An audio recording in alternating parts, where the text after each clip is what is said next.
So, hi everyone. I hope everyone is doing good, right? So, welcome back to yet another super interesting biology live session on the wonderful platform of Adhyalay. So, we are going to learn about what?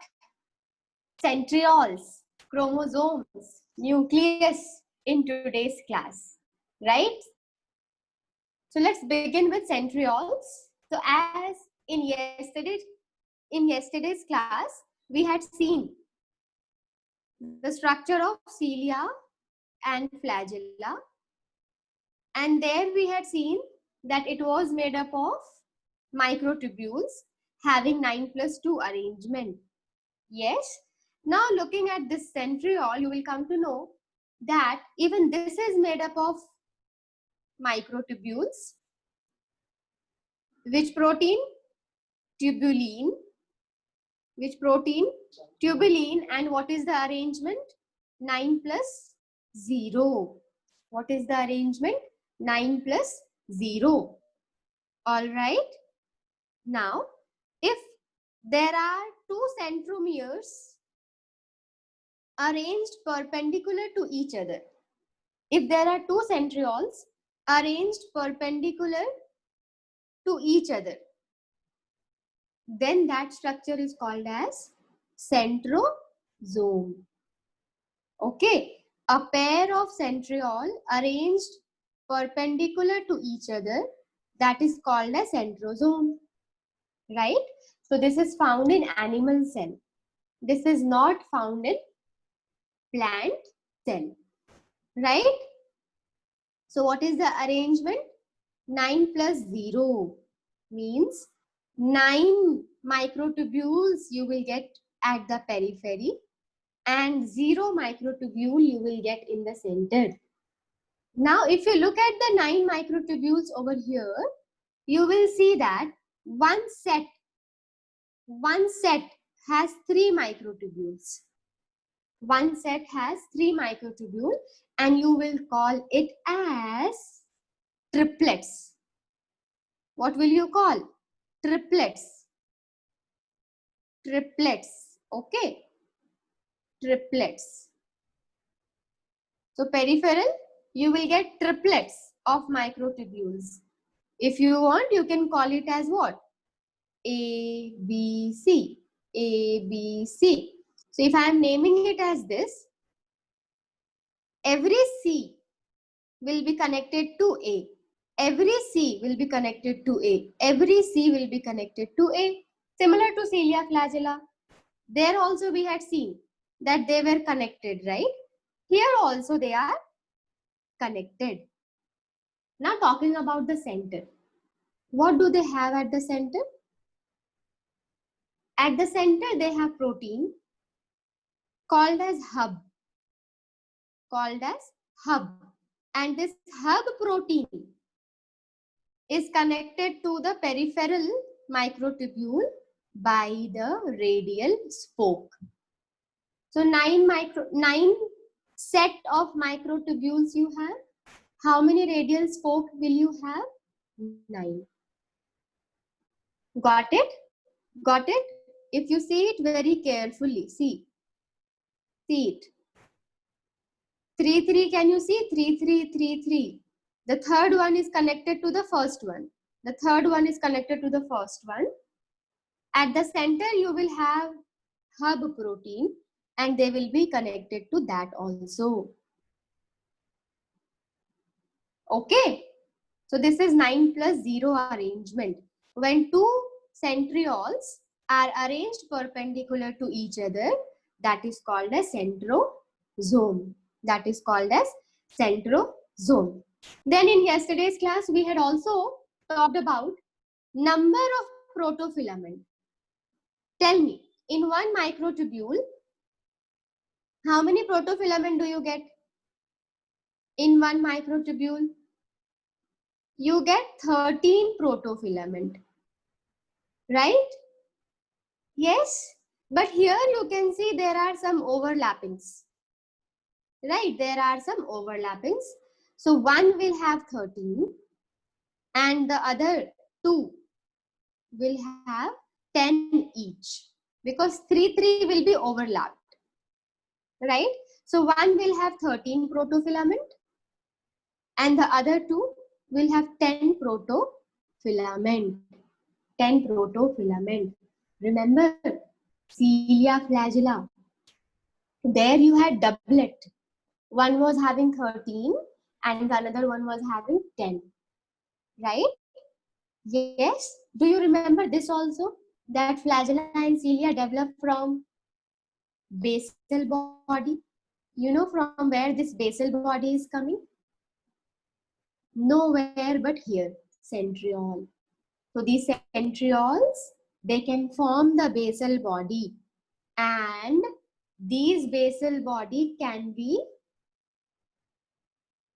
helpful in making your cilia or flagella. Got it? So these centrioles, which are made up of tubulin protein, right? They will give you cilia flagella. वो आपको cilia flagella देंगे, जिससे कि आपका cilia flagella अच्छे से develop होगा. तो वो आपको बेसल बॉडी देंगे. उस बेसल बॉडी से आप आराम से cilia एंड flagella डेवलप कराओगे. ठीक है? तो सेंट्रियोल का पैटर्न क्या है? 9 + 0. cilia flagella का क्या पैटर्न है? 9 + 2. 9 + 2. 9 + 2. cilia flagella में 9 + 2 क्या था? डबलेट्स था पेरिफेरी में, बट सेंट्रियोल में ट्रिपलेट्स है. एक एक में 3 है, एक एक में 3 है. Right? So that is centriole. Now let us learn about nucleus. अब हम न्यूक्लियस सीखेंगे. तो सबसे पहले इसकी डिस्कवरी किसने की? रॉबर्ट ब्राउन ने. एनसीईआरटी में है, that is why you should know. 1831 में रॉबर्ट ब्राउन ने न्यूक्लियस की डिस्कवरी की. ठीक है? यस. न्यूक्लियस के अंदर पाया जाता है क्रोमैटिन. न्यूक्लियस के अंदर पाया जाता है क्रोमैटिन, जिसको किसने बताया? फ्लेमिंग. यूकैरियोट की बात कर रहे हो तो न्यूक्लियस की चारों तरफ न्यूक्लियर एनवेलप होगा. न्यूक्लियस की चारों तरफ न्यूक्लियर एनवेलप होगा. बताओ कितने मेम्ब्रेन का होगा? How many membranes will you be getting? 2. Outer membrane and inner membrane. And इसके बीच में, आउटर और इनर के बीच में स्पेस होगा, एंड उस स्पेस को बोलोगे पेरीन्यूक्लियर स्पेस. आउटर मेम्ब्रेन होगा, इनर मेम्ब्रेन होगा, बीच में स्पेस होगा, उसको बोलोगे पेरीन्यूक्लियर स्पेस. इनके बीच बीच में पोर्स होंगे मेम्ब्रेन में, and you will call it as nuclear pores. Nuclear pores है ना. इसी की हेल्प से ट्रांसपोर्टेशन होगा. ठीक है? ट्रांसपोर्टेशन होगा. मूवमेंट, मान लो आरएनए का मूवमेंट करना है, डीएनए से आरएनए बन गया, बट आरएनए को तो बाहर जाना पड़ेगा साइटोप्लाज्म में, तभी आरएनए प्रोटीन बन पाएगा. क्योंकि साइटोप्लाज्म में क्या पाया जाता है? राइबोसोम. आरएनए से प्रोटीन बनाने के लिए आपको राइबोसोम चाहिए. तो आरएनए को बाहर करना है साइटोप्लाज्म में. कैसे करोगे? न्यूक्लियर पोर की हेल्प से करोगे. ठीक है? तो न्यूक्लियर पोर हेल्प करता है ट्रांसपोर्टेशन में. ठीक है?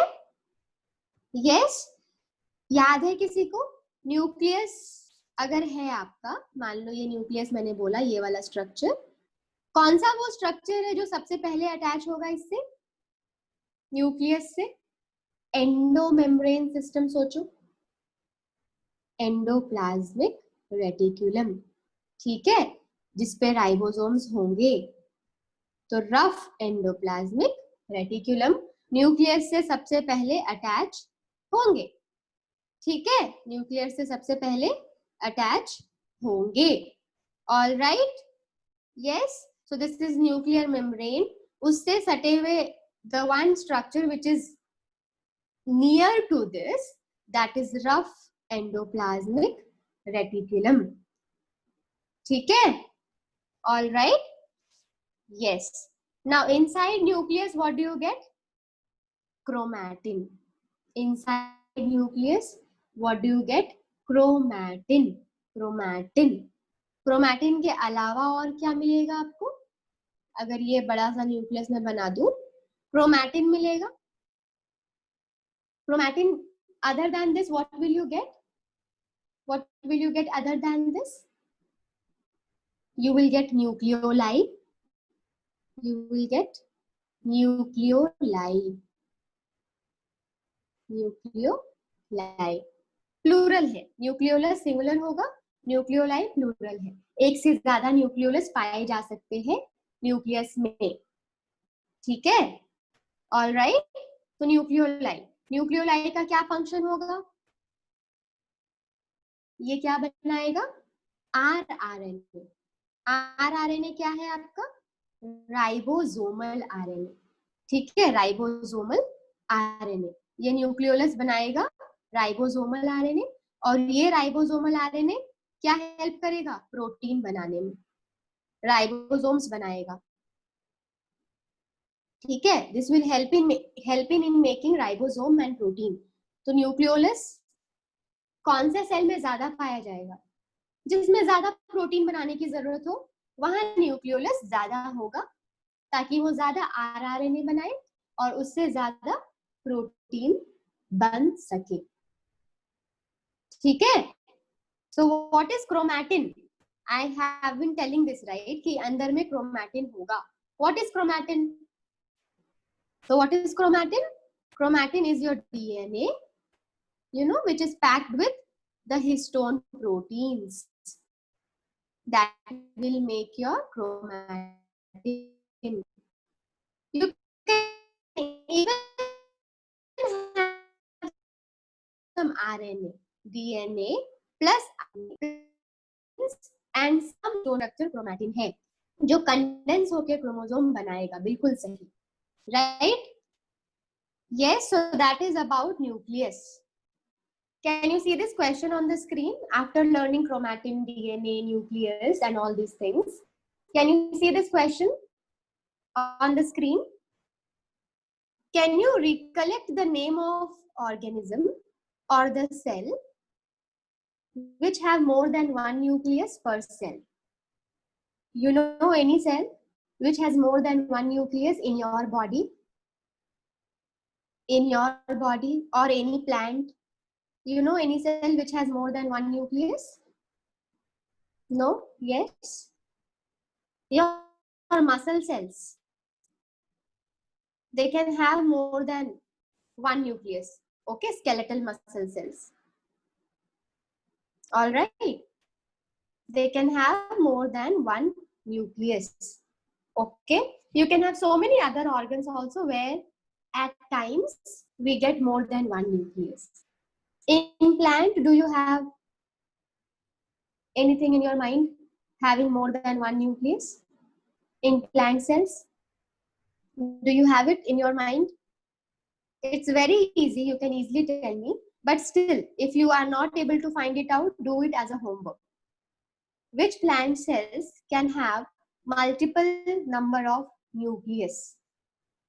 Okay, find it out. Very easy. You know it, but still find it out. Now the next structure we will be learning is chromosome. Chromatin सीखा अभी, पूरा थ्रेड के जैसा स्ट्रक्चर था. अब ये इसको कंडेंस कर दो तो बन जाता है chromosome. The chromatin fibers, when they condense during the cell division, हमेशा आपको क्रोमोसोम नहीं दिखेगा. If you want to see it always, नहीं दिखेगा.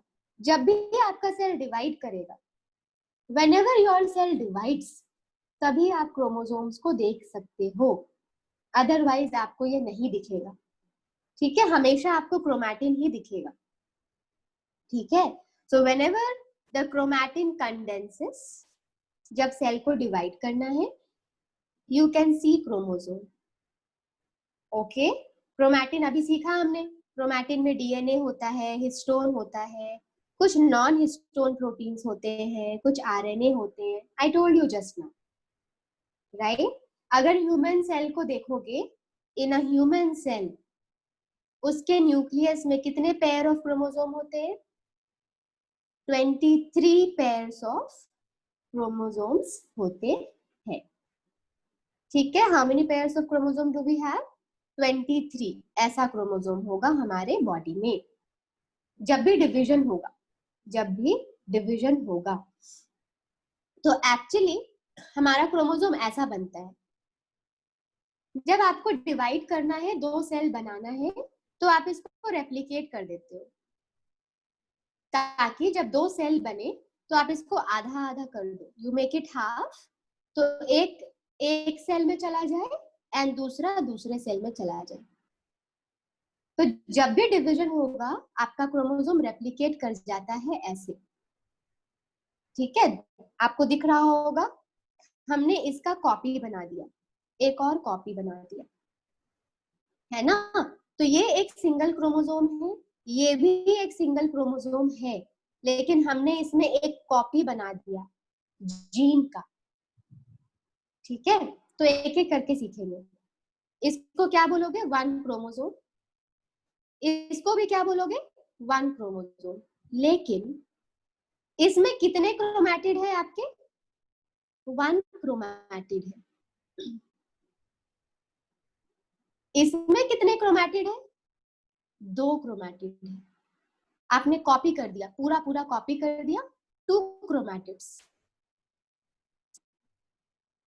और एक जैसा कॉपी किया ना, तो उनको हम सिस्टर क्रोमैटिड बोलते हैं, दोनों बहनें हैं, sister chromatid, they are sister chromatid.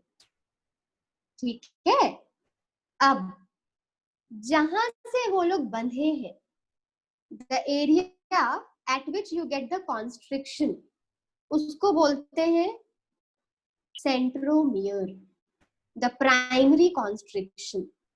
क्या बोलते हो? सेंट्रोमियर, जहां पे वो मुड़े हुए हैं। ठीक है, प्राइमरी सेंट्रोमियर। ठीक है, primary constriction, this is called a centromere. Got it? Centromere. पता है सेंट्रोमियर के पास you will get hook like structure, हम सीखेंगे सेल डिवीजन वाले चैप्टर में the uses of it. You get a hook-like structure at the centromere and you call it as kinetochore. Kinetochore. You call it as kinetochore. The hook-like structure is called as kinetochore. One pair of kinetochore at the centromere, which is the primary constriction, जहां पे आपका chromatid join है, जहां पे chromatid आपके joint है। ठीक है, अब इसमें देखो, which one is looking short and which one is looking little long? The short arm is called as P arm and the long arm is called as Q arm. The short arm is called as P arm and the long arm is called as Q arm. ये question पूछा गया है NEET में, ये short arm को क्या बोलते हैं एंड लॉन्ग आर्म को क्या बोलते हैं? शॉर्ट वाले को P बोलते हैं, लॉन्ग वाले को Q बोलते हैं। क्या क्या पढ़ा? Short, long, kinetochore, centromere, sister chromatids. वो रेप्लिकेट कर जाएंगे जब उनको रेप्लिकेशन करना है, जब उनको 2 सेल बनाना है। ठीक है, गॉट इट? यस। नाउ जो सेंट्रोमियर हमने देखा, उसकी पोजीशन के अकॉर्डिंग हमारे पास 4 तरह के क्रोमोसोम्स होते हैं। We have 4 types of chromosome depending on the position of centromere. अगर वो बिल्कुल मिडिल में है तो मेटासेंट्रिक, मिडिल से थोड़ा ऊपर है तो सब मेटासेंट्रिक, अगर बहुत ऊपर है, टिप के पास है तो एक्रोसेंट्रिक, बिल्कुल टिप पे है तो telocentric. There are 4 types of chromosome based on the position of the centromere. You can see on the diagram. ठीक है, this is metacentric because you are getting equal length of the arm. P arm and Q arm equal length के मिल रहे हैं आपको। सब metacentric देखो, it is little above the centre, तो P arm छोटा मिल गया एंड क्यू आर्म बड़े मिल गए। एक्रोसेंट्रिक बहुत छोटा एंड बहुत बड़ा आर्म दिखता है। टीलोसेंट्रिक बिल्कुल टिप पे होगा सेंट्रोमियर, तो आपको सिर्फ और सिर्फ क्यू आर्म दिख रहा है, right? So this is different types of chromosome depending on the position of centromere. Okay. We learned about primary constriction. We are learning about secondary constriction. So some of the chromosomes, they may have secondary constriction, and the secondary constriction usually will be present at the end of the chromosome, and they are called as satellite chromosome. They are called as satellite chromosome. Got it? Satellite chromosome. Anyone knows the importance of satellite chromosome? We will be learning it slowly.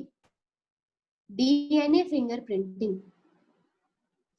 Class 12th का portion है ये. In DNA fingerprinting, we will see the uses of secondary constriction, the uses of satellite chromosome. ठीक है, हम कैसे लोगों को identify करते हैं, that is done with the help of DNA fingerprinting, है ना? क्रिमिनल सीन्स वगैरह में, क्राइम सीन्स में क्रिमिनल को फाइंड आउट करने में we use DNA fingerprinting. Baby belongs to the parents और नॉट, बेबी का डीएनए फिंगरप्रिंटिंग भी चेक करते हैं, कौन फादर है कौन मदर है उसके लिए। तो we will learn about it in 12th standard, जिसमें हम सैटेलाइट क्रोमोसोम को यूज करते हैं। बहुत इंपॉर्टेंस है सैटेलाइट क्रोमोसोम का। अब आ जाओ, कुछ ऐसी चीजें पढ़ेंगे जो नॉर्मल नहीं है, राइट? जो नॉर्मल नहीं है, like polytene chromosome. Polytene chromosome ये बहुत बड़े क्रोमोसोम होते हैं। Polytene chromosomes are very large chromosome. तो लार्ज क्रोमोसोम मतलब बहुत सारे डीएनए होंगे, है ना? क्रोमोसोम होंगे पहले आपके, इसको अच्छे से अगर बना दो तो ऐसा। क्रोमोसोम में क्या पाया जाएगा? डीएनए पाया जाएगा, तो इसमें डीएनए होंगे। डीएनए में क्या पाया जाएगा? डीएनए में जीन पाया जाएगा। तो अगर मैंने बोला बहुत बड़ी क्रोमोसोम, मतलब बहुत सारे डीएनए होंगे, मतलब बहुत सारे जीन्स होंगे, और इतने सारे डीएनए को लाना है अगर, मतलब आपको डीएनए को रेप्लिकेट करते रहना है, रेप्लिकेट करते रहना है। तो क्या हो जाएगा? मान लो इस एरिया में डीएनए का रेप्लिकेशन बहुत हो रहा है, तो ये एरिया बिल्कुल फूल जाएगी। This area will become swollen, this area will become swollen, वो रिंग के जैसा बन जाएगा। और ये हम रिंग भी बोल सकते हैं इसको। इसको डिस्कवर किया था बैल्बियानी अंकल ने, बैल्बियानी। इसलिए इस रिंग को हम कभी कभी बैल्बियानी भी बोलते हैं। कभी कभी क्या, इसको बैल्बियानी रिंग के नाम से भी जाना जाता है। इसका मतलब क्या है? दिस इज अ प्लेस जहां पे क्रोमोसोम खुद को इतना मल्टीप्लाई कर रही है, इतना रेप्लिकेट कर रही है कि वो एक फूली हुई जगह बन गई, रिंग के जैसा स्ट्रक्चर बन गई। ये कहाँ पाया जाता है? कुछ कुछ इंसेक्ट्स में पाया जाता है, जैसे fruit fly, Drosophila. Drosophila is a fruit fly, fruits वगैरह के प्लांट पे बैठते हैं ये। उनके सलाइवरी ग्लैंड में, उनके सलाइवरी ग्लैंड में इस तरह के क्रोमोसोम पाए गए हैं, जिसमें बहुत रेप्लिकेशन होता है उनके सलाइवरी ग्लैंड में। इसलिए इसको एक और नाम दिया गया है। Since they are found in the salivary gland, they are also known as by the name of salivary chromosome. They are also known as by the name of salivary chromosome. ठीक है, इसको पॉलीटिन क्रोमोसोम बोलते हैं, salivary chromosome बोलते हैं, बैल्बियानी ring बोलते हैं। कहाँ पाया जाता है? सम इंसेक्ट्स में, लाइक ड्रोसोफिला, उसके सलाइवरी ग्लैंड में। So this is about chromosomes. समझ आया? So what did we learn? We learned about centrioles, we learnt about nucleus, उसके अंदर क्रोमैटिन, वो कंडेंस होके क्रोमोसोम बनाया. देन क्रोमोसोम के different types depending on the position of the centromere. उसके बाद सेकेंडरी कॉन्स्ट्रिक्शन पाए जाते हैं, उसको सैटेलाइट क्रोमोसोम बोलते हो. And then a special kind of chromosome we learn, polytene chromosome. Thank you. I hope this class was helpful to you. If it was, please don't forget to like, subscribe, and comment. Right? Thank you so much.